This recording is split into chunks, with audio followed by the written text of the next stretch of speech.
Start the meeting. Hello, everybody. I'm Steve Baginski, president of the Rotary Club in Nordonia Hills. Thank you, everybody, for joining us. We should have a great meeting today. Our guest today is Al Pawlowski, which I think everyone knows him from SportsTime Ohio. Welcome, Al. Thanks for joining our meeting today. Yeah, you bet. Thanks for having me. Let's see. Is John Graves here today? I don't see him. Any Tim Bayless? I'm looking for someone to do the invocation. Okay. Let's see if I can.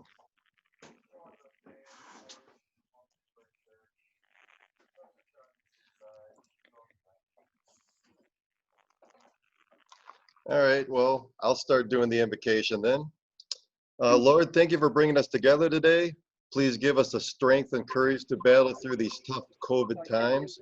Please provide our club and all Rotary clubs around the world the knowledge and skills to provide help to the families and communities in need. For those of us enjoying lunch during this meeting, please bless this food you have provided. In the name of Lord Jesus, we give thanks. Amen. Amen. All right, Pledge of Allegiance. Debbie, could you pull up a flag for us? And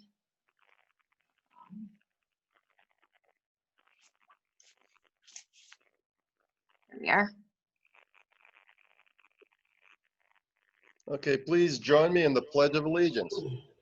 I pledge of allegiance to the flag of the United States of America, and to the republic for which it stands, one nation, under God, indivisible, with liberty and justice for all. Thank you.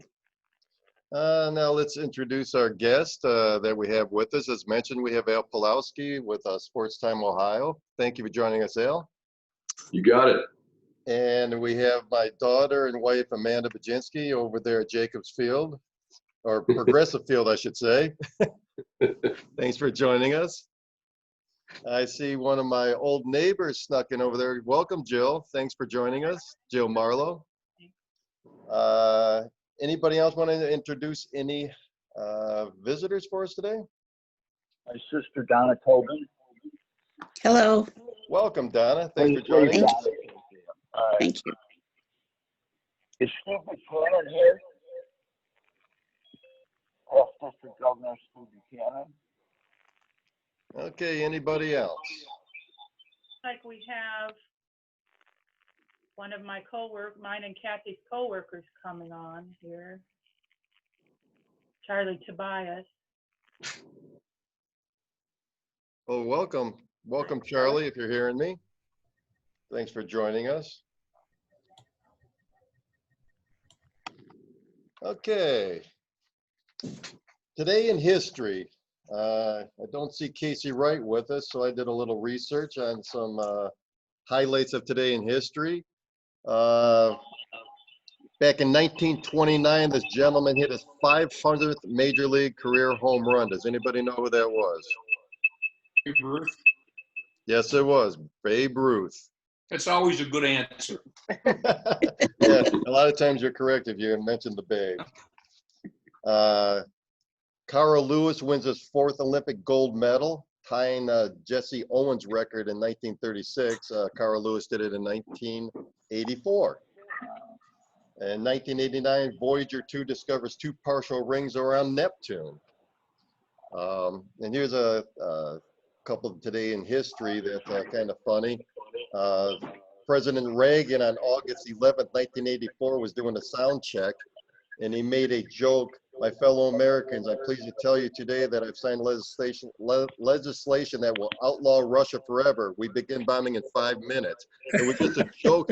It was just a joke to the stage crew, but Russia somehow found out about it, and they were on the stand alert for like 30 minutes. Can you imagine that being said today? So yeah, that was way back before you had Facebook and all that. Don't say it. Anything can happen in 2020. So just. That's right. Anything can happen. Good I would. American Graffiti came out in 1973. And a couple birthdays to talk about. Any of you big-time wrestling fans, it's Hulk Hogan's birthday, 1953. And Steve Wozniak, American computer engineer and co-founder of Apple, also his birthday today. And a sad day for you Robin Williams fan. Robin Williams died August 11, 2014. That's what I have today in history. If anyone has any highlights they would like to add, let me know. We have no birthdays this week for our Rotary Club, unless anyone wants to bring up a birthday that I don't know about.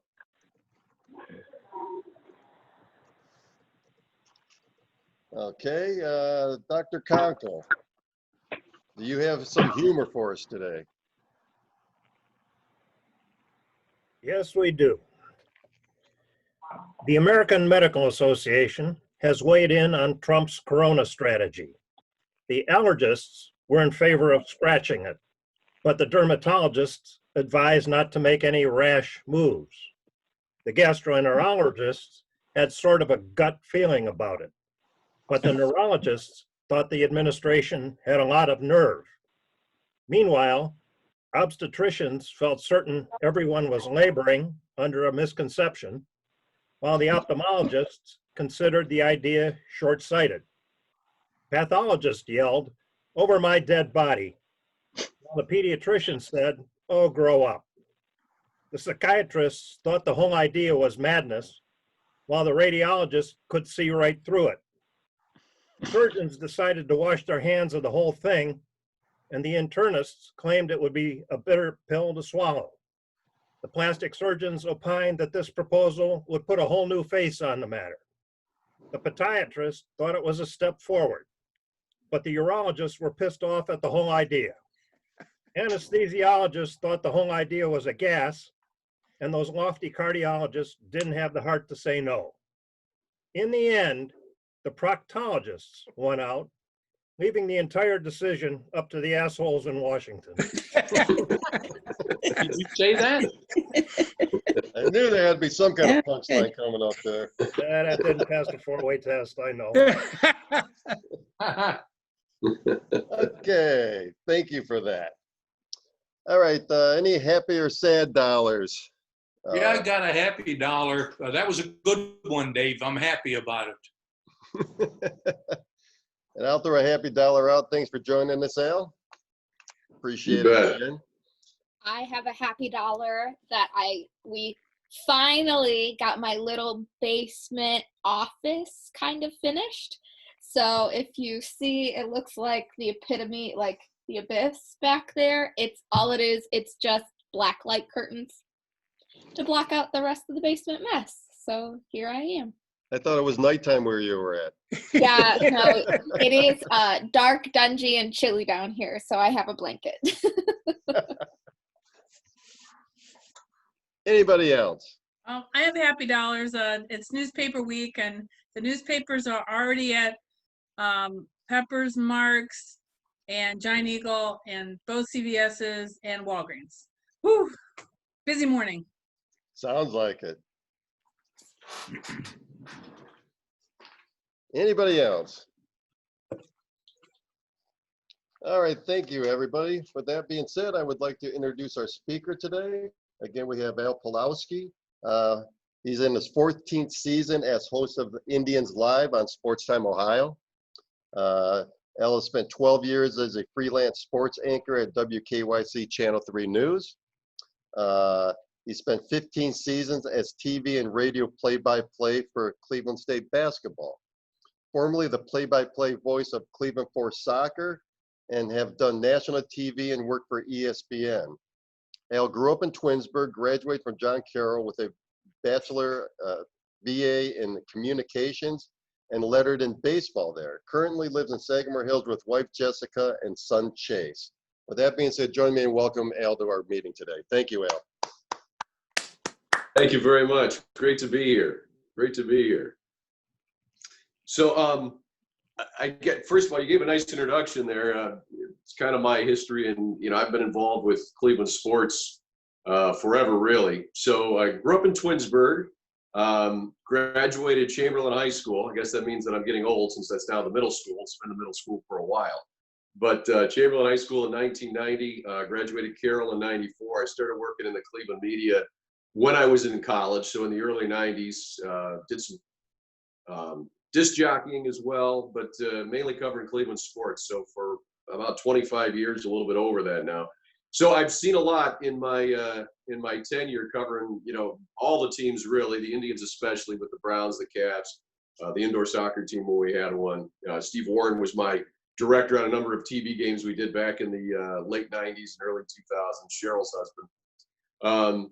So I thought I'd seen pretty much everything until this year, which is just an utterly crazy year in 2020 with COVID-19 and all the things now that go along with it. So I thought I'd speak to you today, and then, you're free to ask questions about this or anything in sports when I'm done talking here on COVID-19, just because it affects us all. And even if, I think most of us here are pro sports fans. Most of us here are Indians fans, Browns, Cavaliers, Cleveland State, Vikings fans. But even if it doesn't affect you on the professional level, it probably affects you on the amateur level. You probably have a son or a daughter or a grandson or a granddaughter that plays sports. My son plays baseball. He was affected this year by COVID-19 and the different rules that come along with it. So it affects all of us to some degree. Of course, it affects us in our schooling, but sports is a big one that it truly has had an effect on. So first of all, where we're at right now, professional sports-wise and big college sports-wise, Division I, with COVID-19, and this changes literally every single day, which makes it even crazier. But where we're at right now is, Major League Baseball, we're underway with the season, obviously. The Indians have thankfully been one of the teams that have not had any positive tests. You may have read about Mike Clevenger and Zach Plesac, who had an evening out in Chicago, so they've been quarantined. Hopefully they didn't catch anything when they went out violating team protocols. So right now they're away from the team. There have been a number of baseball teams, though, that have had a number of positive tests. The Miami Marlins had nearly 20 players and coaches test positive. Thankfully, they're all okay. Everybody so far that's been involved with pro sports that's tested positive has been okay. Everybody's recovered, or they currently have it, but they're on the road to recovery. So with the Marlins, they had to miss a number of games. They missed about 10 of them. They're back playing again. The St. Louis Cardinals, who didn't have quite as many positive tests, but a new one keeps popping up, it seems, every other day. So they've had about a baker's dozen as far as positive tests go. They've missed about 15 games, and they've missed more games. So on Sunday night, for example, the Cardinals-Cubs game was postponed. So that was supposed to be the Sunday night baseball game, but instead they came and they stole ours at SportsTime Ohio. And the Tribe and White Sox became the Sunday night game. So instead of me working Sunday afternoon and getting paid, I had to stay at home and watch the game on TV on Sunday night. So that's kind of where we're at with some of the big ones with baseball. With the NFL, they're still trying to figure it out. There is no exhibition season. They're going to start the regular season in mid-September. With college sports, you may have seen the MAC has canceled their football season, and most likely they're going to cancel all of their fall sports. I think a lot of conferences are going to follow suit with that, and you might see some big conferences that can afford a lot of testing and be able to spend a little bit more money, like the Big Ten and the Pac-12. They might be able to do some things as far as testing goes and maybe have an actual season. As far as basketball goes, the NBA is in a bubble right now. So far, so good with that. The NHL is the same way. They're playing in a bubble, so they've had some success with that. While MLB has had, believe it or not, some people are making it out to be that MLB is having all these positive tests, but in reality, for teams having to go to different cities and stay in different hotels and play in different stadiums, it's worked out pretty well. As we talked about with the Marlins and the Cardinals, we had some outbreaks with the Phillies because they played the Marlins. They had a few, but they got over those relatively quickly. The Phillies missed about a week of games, but for the most part, MLB has had success as well. So I would say overall with the professional leagues, we've seen more success than failure with this. Of course, we don't know what tomorrow or next week brings. There are, varying beliefs and opinions on COVID-19. One is, well, if you look at the numbers, you see that professional athletes stand next to 0% chance of having anything severe happen to them long-term, whether it be death or whether it be long-term illness with this. So we should just play and not worry about it. There's another group that says yes, but they can be carriers and spreaders, and that will spread the disease to other people. So we've got to be careful with it. So right now, the group that's winning is the group that, you know, be extra careful, make sure we don't spread. Let's take all precautions necessary. So that's where we're at with the teams themselves. So what about somebody like me or other media people that cover the team? We've got to go through our own protocols as well. So for example, today, as soon as I get off the Zoom call with you, I'm headed downtown. I'm going to record the Tribe Report, which is our weekly show that debuts tonight, and we play it throughout the week. And then, of course, I'll have Indians Live tonight, pre and post game with Jensen at 6:30 for the Indians and Cubs. So when I walk into that office, they're going to take my temperature immediately. If you have a temperature of 100.4 or more, you can't enter. And I would have to go home. I would have to get tested most likely, or simply quarantine myself for 2 weeks before I could come back and work again. So whatever I do, I don't want to run a high temperature, because even if I run one and I don't have COVID, I still would have to adhere to our protocols. There's also a one-page sheet that I have to fill out every day that it's the same thing basically and asks the same questions, but it's, have I been in contact with anybody that has been, you know, traveling out of the country? What are do I have any sort of symptoms, et cetera, et cetera. There's about 15 questions. So there's protocols in place for us with the media when we go in that we have to be aware of too, and that we have to follow. And that's not just true of me, that's true of everybody that's going to work on our show today. Also with that, the only people that are allowed in our office are people that are quote unquote essential to us and to our production. So therefore, you can't have just people coming in that don't directly involve the production. You've got to actually have a job on today's show or shows, or you're not getting in. In the past, you know, we had staff in place sometimes that would come down, or other people that we work with, but now it is just us. So it's the producers, it's the camera people, it's the directors, it's the talent, and that's it. So COVID-19 has affected us quite a bit. With that, I don't know if any of you have been downtown lately, but downtown has completely changed from what it was 8-10 months ago, when Cleveland was a vibrant city, a city that was experiencing quite an urban renewal. That's not really the case right now. I've seen a lot of storefronts now that are closed. I know some restaurant owners that haven't been able to reopen for various reasons. The Cupcake Factory was a big one, or Colossal Cupcakes, which was on Euclid Avenue, not far from us. That got vandalized with the riots. The girl that owns that hasn't been able to reopen. She's still all boarded up. So there's unfortunately not a lot of good things that are happening downtown because of this. The Huntington building where our offices are, where our production facilities are, those are relatively vacant. I mean, so for example, we have our production studios are on the second floor. Our front office is on the 25th floor. Well, on the 25th floor, you might literally see one person there a day, if that. Nobody's on our 25th floor, where generally there'd be 30 to 40 people that are in our front office. The production studio, again, is just for people that are doing shows, and when you don't have a show, you have to leave. So overall, you know, COVID has affected us in many ways, but it's affected us professionally. It's affected sports. It's affected downtown Cleveland, unfortunately, which, you know, again, I'm a guy who loves restaurants, love checking out all the great foods that I consider myself a little bit of a foodie. I enjoy it. Well, a lot of those restaurants just don't, or if they are open, they're open with limited hours. And the scene is just not the same. That being said, one positive we can take from all this, silver lining, our housing values in Nordonia Hills are skyrocketing right now. Macedonia, Twinsburg, Sagamore Hills, Northfield Center, even Northfield Village, they've had a tick up. And all around here, Hudson, Solon, Aurora, that's because a lot of people now don't want to live in the city. They don't want to live downtown. A lot of the appeal of living downtown were to be able to do things, go to restaurants, go to the theater, go to sporting events. You can't do any of those things right now. On top of that, Heinen's, the one grocery store that's downtown, that's been closed for a while. So you're at a big disadvantage now if you live downtown.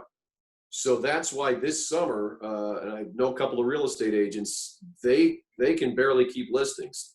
they're flying off the shelves. So if you are looking to sell your home in the community here, your housing values are definitely up because most people now want to live in the suburbs and communities like ours here.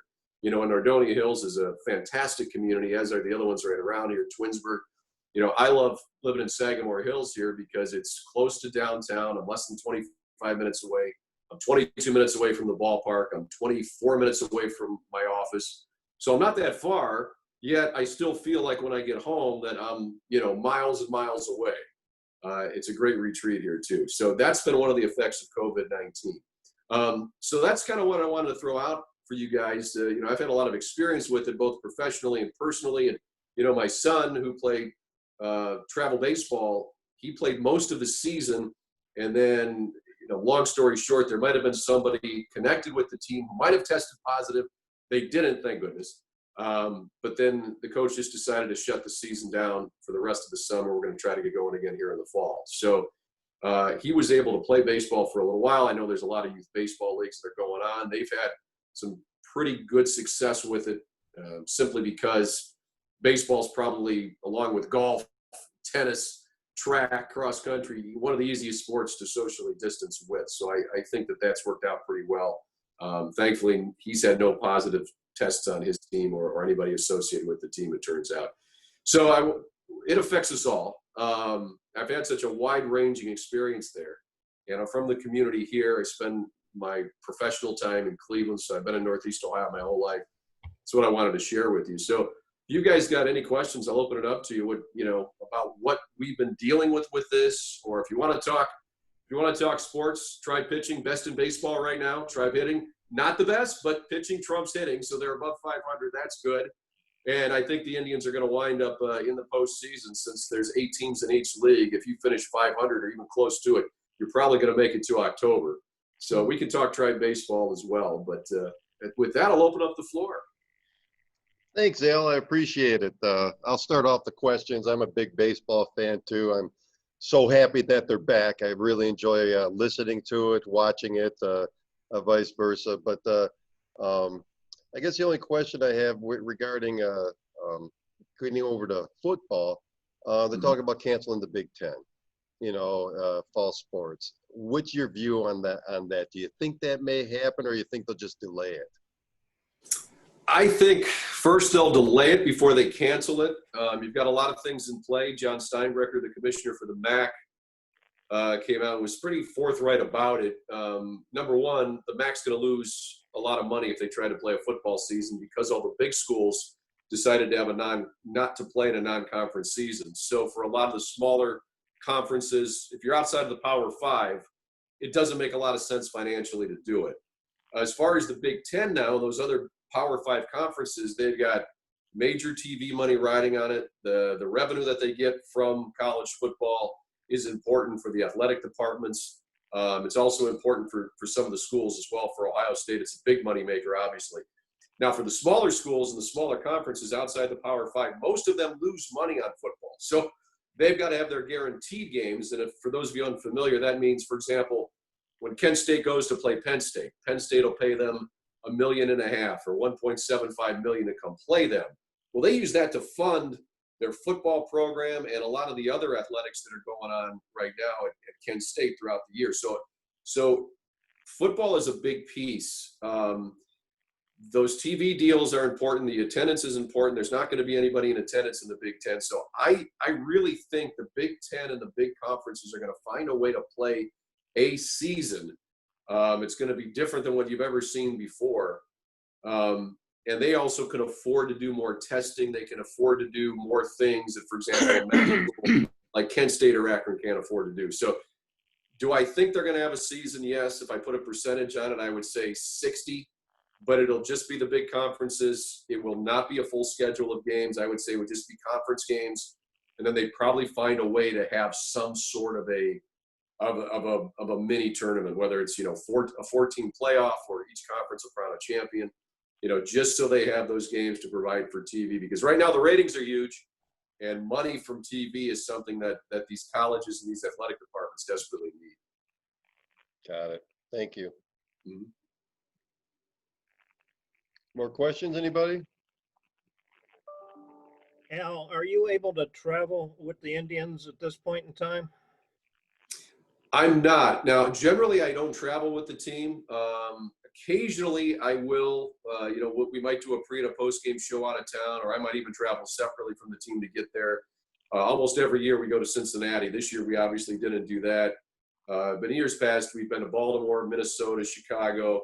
If I fill in for Matt Underwood, which I've done in the past, obviously I'll travel and do the games with Rick. So this year, I'm glad you brought that up because that was one of the points I wanted to say, which is completely different. The radio has the option of traveling according to Major League Baseball rules. The TV guys could as well, but then you have to be within the team framework, team bubble, so to say, as far as the travel group goes. We at SportsTime Ohio are not traveling any of the announcers. So for the home games, Matt and Rick and Andre are at the ballpark doing the games. We're doing all of our pre and post out of the studio, home and away. In years past, we do the home games at Progressive Field. We do the away games from the studio. So they're there for the home games. We're in the studio. Then for the away games, they're with us in the studio. So for the first time ever, we have a direct feed coming back to our studio, and Matt and Rick and Andre are calling the game from the monitor in the studio. So the advantage is there. You save a lot on travel. Obviously, you're not with the team. So if one of them did come down with COVID, they're not exposing anybody. The negative is, I know from calling games, I like to be in a press box so I can see everything. I can see the entire field. I can see where the fielders are setting up. So there's a disadvantage there, but I understand completely why we're doing it this way. So none of the announcers this year, Tom Hamilton and Jim Rosenhaus for radio, are also doing the game at Progressive Field, all the games. Home games in the booths, away games, they're doing it in the club that's right next to the booths there. It changes every year. 1 year it's the Infinity Club, 1 year it's the Mercedes Club, but in that club right next to it. So none of the broadcasters are traveling. Yeah, and that's got to be a challenge for all you guys when there's that certain delay in the feed coming back to you. In fact, I heard an interview with Hamilton at 1100. He got kind of caught in between the delay when I think he called out a balk, and it wasn't. And it got, of course, it went over the airways, and then he kind of joked about it. But it's got to be tough on you guys when you're not actually watching it live. Yeah, it is. I mean, and the video comes back. We call it a world feed. So the home team does the video, and then so the away team picks it up, and if there's a national network, they'll pick it up as well, and then they'll put their announcers and their graphics with it. But the world feed generally comes to us within a second or so, so it's not really a huge delay.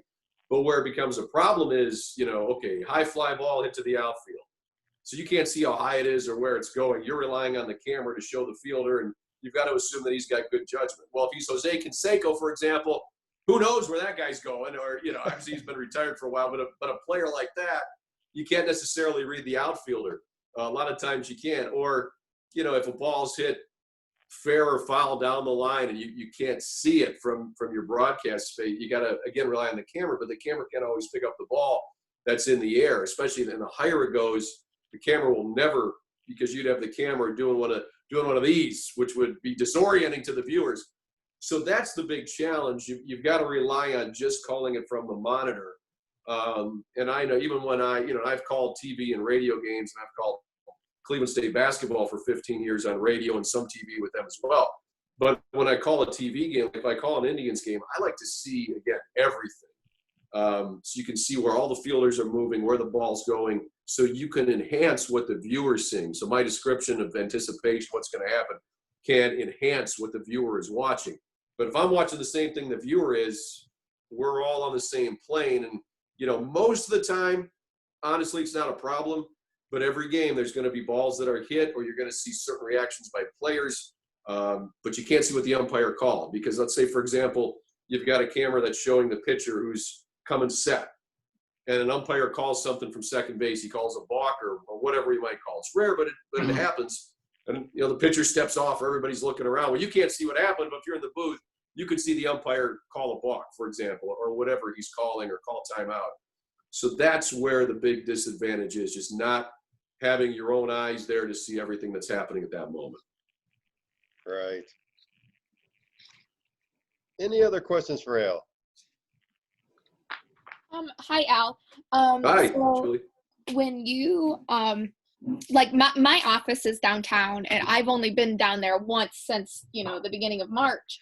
But how do you think that we can help, like businesses downtown or struggling, to reopen or that have opened?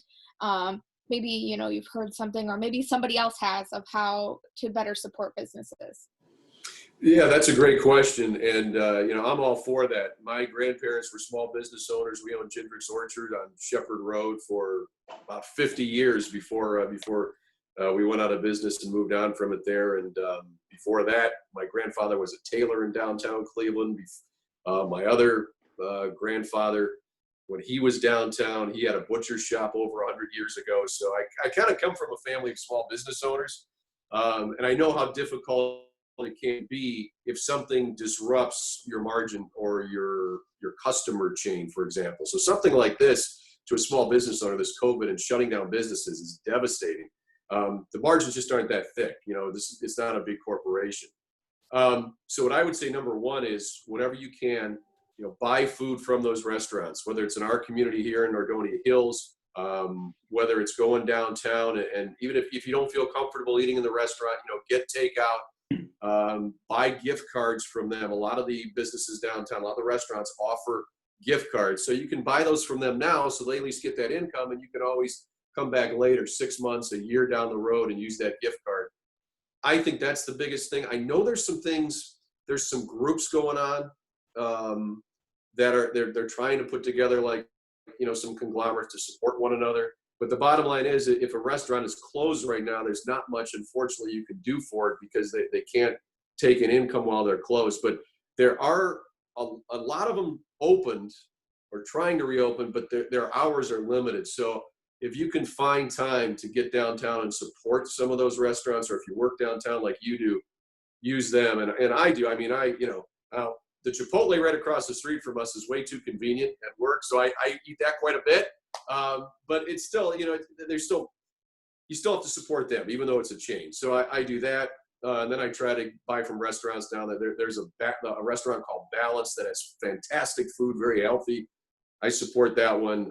The guy that owns Potbelly downtown, he's a local guy. So Potbelly might be a franchise, but he's a small business owner like everybody else. So again, just buying things from them or buying gift cards, I really think that's the best thing you can do for them, and that can really help out. Al, I have a question. Mm-hmm. I'm Julie Deloiseau from Nordonia Hills News. So we do the news in the area, and I have an after-school club, and I have one student that does play-by-play for basketball.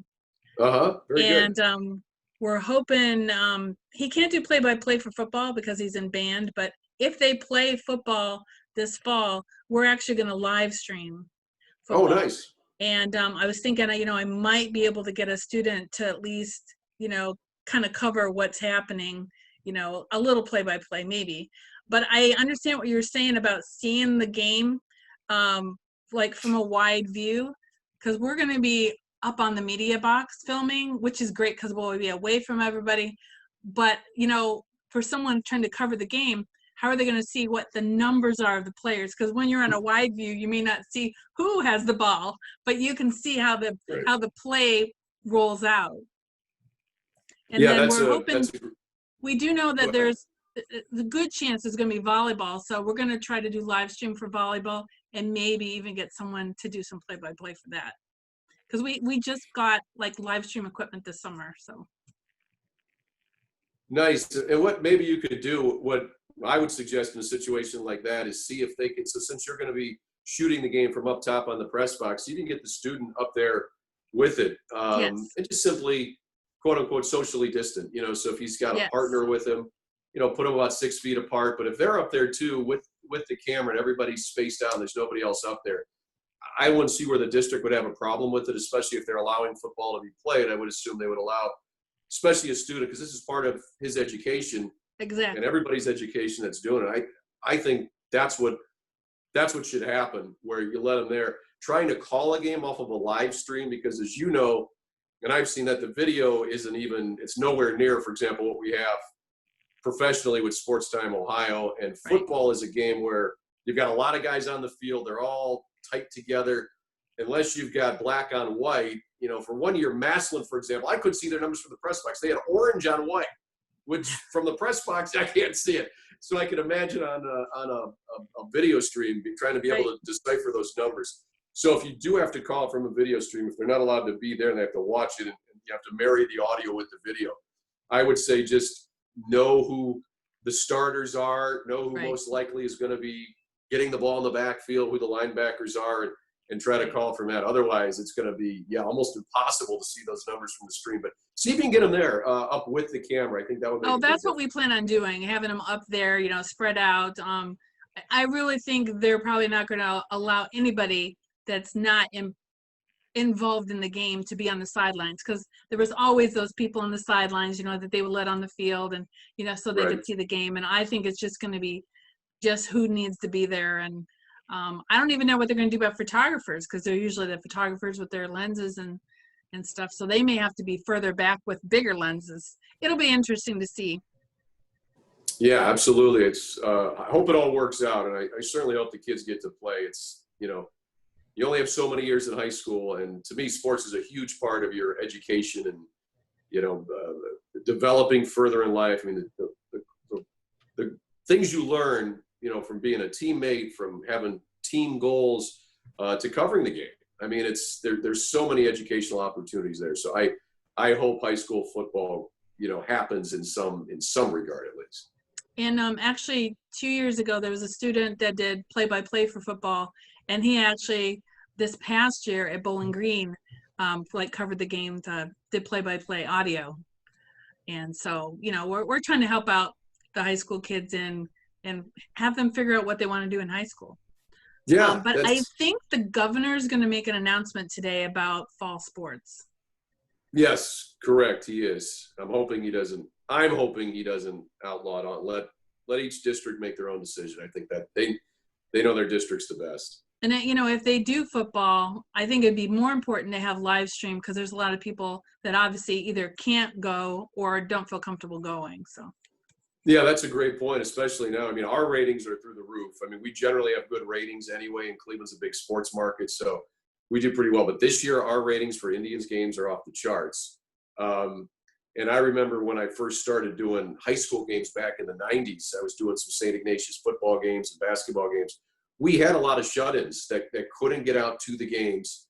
A lot of grandparents that listened to us just listened on the radio, and, you know, we would get letters and thanks so much for doing the game. So I would assume this would be twice as big now, because you're going to have even more people that aren't going to be able to get to the games, and who knows what the attendance policies are going to be. So yeah, I agree. Now is a great time for broadcasting games at all levels, because there's definitely a thirst for it. Whether it's high school, where, you know, family members just want to follow whether it's their son or daughter, or you know, it's a niece or a nephew. And then just community members that want to see how the local high school team is doing. I think it's very important. It's a great idea to do that this year, and you should have a lot of people watching. Well, hopefully there'll be something to watch. Yeah. Jill, you had a question? Yeah, I have a question. When I first heard about Zach Plesac, you know, violating the rules, it was when the game was on the Fox national broadcast. And the announcers there were making it sound like, oh, you know, he might have to quarantine for 14 days, and so he'll miss all these starts and everything. But then when I heard it, like, from the Cleveland announcers, all they mentioned was that he had to quarantine for 72 hours. So, I mean, if that's the case, he wouldn't miss a start. So I just wondered, do you know what the exact rules are for that? Yeah, so MLB has policies in place, and the Indians have team policies as well. So if you violate a policy, you have to quarantine for 72 hours, and you have to be tested, I believe, more than once. So he's already had an initial test. I haven't heard the results. I assume, and I shouldn't assume, but I would assume that if it was positive, we would hear something, but they may be waiting to announce it. So after those 72 hours, if he tests negative twice, he could, by MLB policy, from the last I saw, and this is MLB policy is changing weekly too. I mean, heck, we played 2 9-inning doubleheaders. Now they're only 7-inning doubleheaders. So I mean, things are crazy right now. But the last I heard from MLB policy is after those 72 hours, if you were just out somewhere you shouldn't be, without a mask, or you went to a place you shouldn't go, or whatever the case might be, you got to test negative twice. You got to give it 72 hours, then you can rejoin the team. The Indians have their own policies, so they weren't happy with what went on either, because they took some pride in being a team that was following all the protocols. So with Zach, according to MLB policy, if he tests negative twice after 72 hours, as of right now, he could pitch again. He won't pitch for a couple of weeks, and here's why. Because of the Indians having off days. So we played 17 straight games. But now, we were off yesterday. We're going to be off again on Thursday. We have another off day coming up next week. So with those off days, they only need a 4-man starting rotation. And Zach Plesac still has options remaining, which means we could send him down to the minors. So they were going to send him down to Eastlake, which is now just basically working out for the players that are on the taxi squad. So they're working out down there. So he would be able to pitch with his normal rotation or his normal turn. So that was kind of in the works anyway. Well, now that he did this, that's definitely in the works. So he's going to go down there for 13 or 14 days, assuming he tests negative. If he tests positive, he's got to quarantine until he has 2 negative tests. If he tests negative, he'll be there for 14 days. They'll call up another bullpen arm. And then after 14 days, he'll be back and be in the rotation. So that's why the Indians are doing it this way. And they were considering it anyway, but then after he went out and did this, that kind of sealed the deal for him that he's going to be away from the team for a little while. Okay, thank you. You're welcome. I had one more question for you, Al, regarding the guy in second base when it goes into extra innings. At first I thought I didn't like it at all at first. Well, now that I've seen all the fun and action that has developed, I'm kind of changing my mind on it. I was just wondering about your views on it. I hated it at first. I would say now I just dislike it. I don't hate it as much as I did for the reasons you said. It does add an element to excitement. So Rob Manfred's goal with this was to speed up the games. He didn't, especially with all these games being played and the doubleheaders that have to be played, he didn't want to tax pitching staffs. So the way to do it was make sure that you don't have too many extra inning games that go 15, 16 innings. So this is one way to end it quickly, and these games now end relatively quickly. That being said, I still have a problem with fundamentally changing the game. That's one of the big things with MLB and why it has such credibility compared to the other sports. I mean, the NFL has changed football drastically in the last 30 years. Go back to the 1980s, you had a third more plays per game in the 80s. And now, because of commercials and stoppages, yet the clock keeps going when guys go out of bounds until the final 5 minutes, you have less football. The NBA has changed their game drastically. It's not like basketball was 30 years ago. Baseball still, for the most part, is the same game that was played 50 and 100 years ago. It's easier to compare the eras. Sure, some things have changed. So that, to me, putting a guy on second base, it's kind of like Mike Clevenger, who I know is nobody's favorite at the moment, but he had a great line with that. Or maybe it was Francisco Lindor, but both of them kind of said, well, Clevenger couldn't stand it. All the pitchers hated it. It's not fair to them. You put a guy on second base and he lets the run score, he gets the loss, and that wasn't his responsibility. But like Frankie said, and Clevenger agreed with him, it's, hey, this isn't the pony leagues, or this isn't travel baseball where we just decide, okay, we got to end the game, let's put a guy in second base. This is Major League Baseball. I mean, this is the top level in the entire world, and the integrity has been maintained for so long.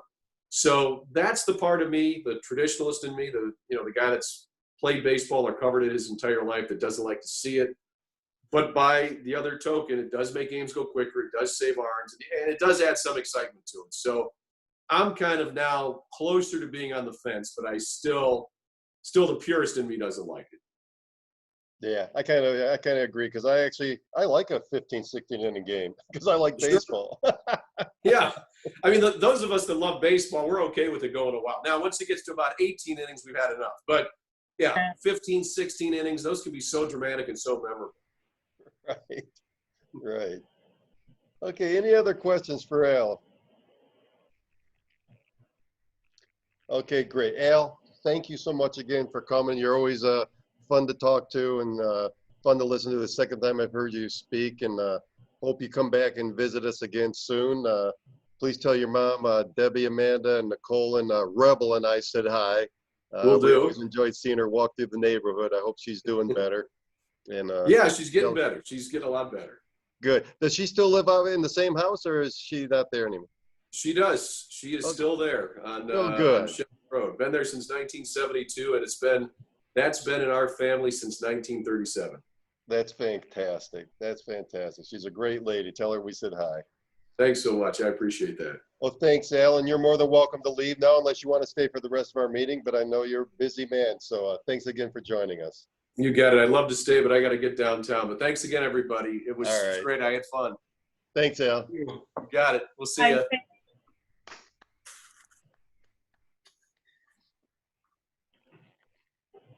Okay, that was fun, everybody. Thanks. We knew Al's great. He's always good. He's always got views on the sporting world for us, and it's a lot of fun. I got a few announcements for us.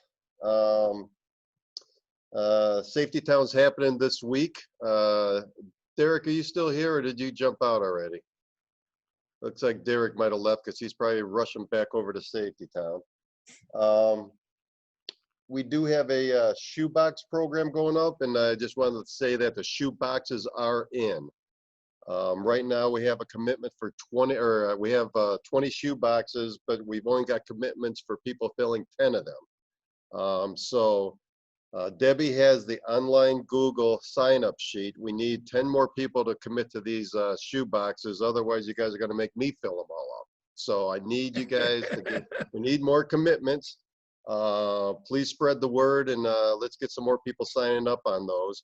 I'll be dropping off the 10 that are committed to the houses. So I'll be dropping off some emails and let you know where we're going to be doing that. Then the rest are going to be going over to Terry S. over at Builders Emporium. Terry handled it last year. She did a great job for us. You fill the shoebox up and you drop it right off the Builders Emporium over there on Highland Road. So Terry's agreed to take that on. So John's going to be picking those up today or tomorrow, and then we're going to start dispersing those out. So please spread the word, and let's get more people signing up for these shoeboxes. I'll take 2 of them if necessary. So. You got it, Carl. Okay. Did you, you know what, Debbie, why don't you go ahead and again email that link to the sign-up sheet again, so everyone's got it real handy. Okay. With again, the information that we have 10 more of these boxes we need to get filled. Now we have 8, and we can get that rolling. Good. I can do 2, Debbie. Put me down for 2. There you go. That's beautiful. So there's, we only need 6 more now. Thank you very much. Okay, the reverse raffles February 6th. Robin, put me down for 1. Okay, are you marking this all down, Deb? You can just fill it in. All right, so Carl, you want an extra one? Yeah, And I'll Laura? do one of each, same age. All right, Carl, take a Okay. boys and a girl. Okay. Robin, any preference? No. No. We need more boys. I think the girls are almost all filled up. Take care of the boys then. Okay. And Laura, did you want one of each, boy and a girl? Sure, that's fine. Okay, Okay. perfect. Thank you very much, everybody.